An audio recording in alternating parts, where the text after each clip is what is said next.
قربانی کی فضیلت اور اس کا حکم۔ قربانی دین اسلام کی اہم ترین عبادت ہے۔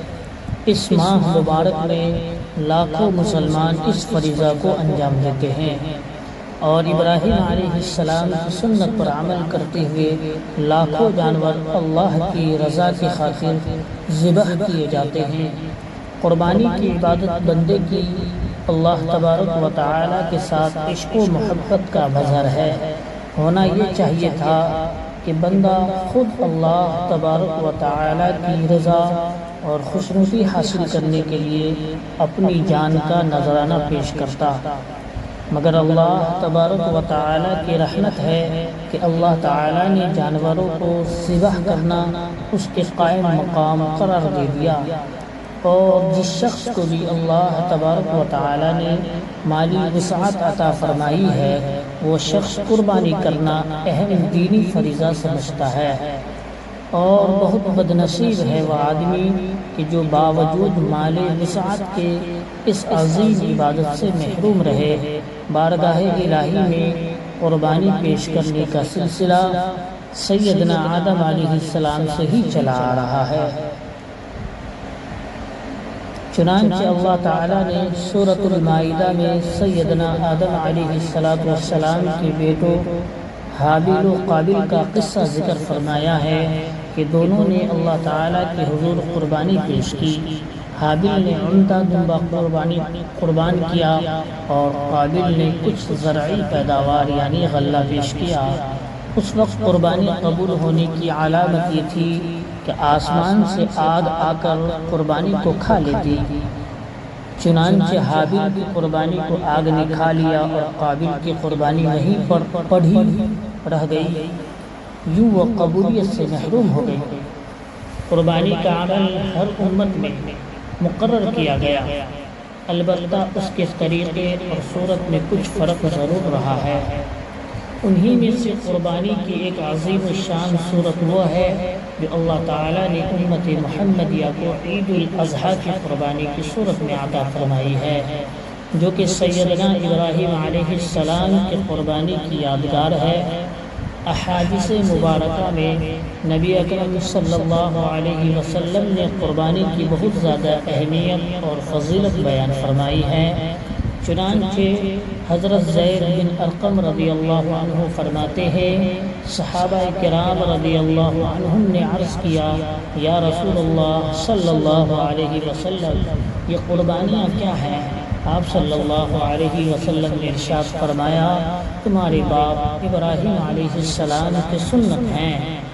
صحابہ کرام رضی اللہ عنہم نے عرض کیا، یا رسول اللہ صلی اللہ علیہ وسلم، ان میں ہمارے لیے کیا ثواب ہے؟ فرمایا، ہر بال کے بدلے ایک نیکی ہے۔ عرض کیا، اور ان میں؟ فرمایا، اس کے ہر بال کے بدلے بھی ایک نیکی ہے۔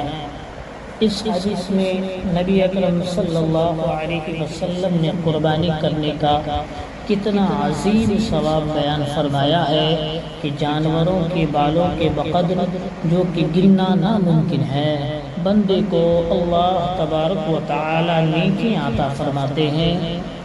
دوسری حدیث میں نبی اکرم صلی اللہ علیہ وسلم نے ارشاد فرمایا، ایام قربانی یعنی 10 تا 12 ذی الحجہ انسان کا کوئی بھی عمل اللہ تعالی کی بارگاہ میں قربانی کے جانور کا خون بہانے سے زیادہ محبوب نہیں ہے، اور قیامت کے روز قربانی کا یہ جانور اللہ تعالی کی بارگاہ میں اپنے سینگوں، بالوں اور کھروں سمیت حاضر ہوگا، اور بلا شبہ قربانی کے جانور کا خون زمین پر گرنے سے پہلے اللہ تعالی کی بارگاہ میں قبولیت کا درجہ پا لیتا ہے۔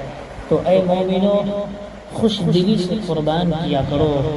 ترمذی ایک اور روایت میں نبی اکرم صلی اللہ علیہ وسلم نے اپنی پیاری بیٹی حضرت بی بی فاطمہ رضی اللہ تعالی عنہا سے ارشاد فرمایا، اے فاطمہ، اٹھو، اپنی قربانی کے جانور کے پاس جاؤ اور اسے لے کر آؤ۔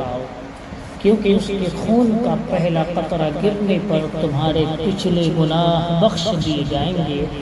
انہوں نے عرض کیا یا رسول اللہ، یہ انعام ہم اہل بیت کے ساتھ خاص ہے یا ہمارے اور تمام مسلمانوں کے لیے عام ہے؟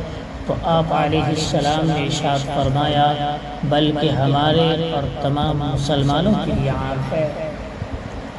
ایک اور روایت میں ہے نبی اکرم صلی اللہ علیہ وسلم نے ارشاد فرمایا جس میں وسعت ہو اور قربانی نہ کرے وہ ہماری عیدگاہ کے قریب نہ آئے۔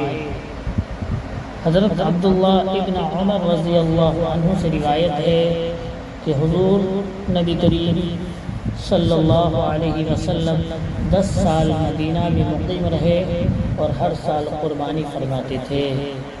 حضور نبی کریم صلی اللہ علیہ وسلم کا ہر سال قربانی کرنا قربانی کی اہمیت، فضیلت اور تاکید کے لیے کافی ہے۔ حضرت انس رضی اللہ عنہ سے روایت ہے کہ حضور نبی کریم صلی اللہ علیہ وسلم سیاہ اور سفید رنگت والے اور بڑے سینگوں والے 2 مینڈوں کی قربانی فرما کرتے تھے اور اپنے پاؤں کو ان کی گردن کے پاس رکھ دیا کرتے تھے اور اپنے دستے مبارک سے ذبح فرماتے تھے۔ قربانی کے عمل کی اہمیت کا اندازہ اس سے بھی بخوبی لگایا جا سکتا ہے کہ حضور نبی کریم صلی اللہ علیہ وسلم نے حجۃ الوداع کے موقع پر ایک وقت میں 100 اونٹوں کی قربانی فرمائی۔ ایک اور روایت میں ہے کہ حضور نبی کریم صلی اللہ علیہ وسلم نے خود اپنے دست اقدس سے 100 میں 63 اونٹوں کو ذبح فرمایا، جبکہ باقی کے لیے حضرت علی کرم اللہ وجہہ کو ذبح کرنے کا حکم فرمایا۔ قربانی کس پر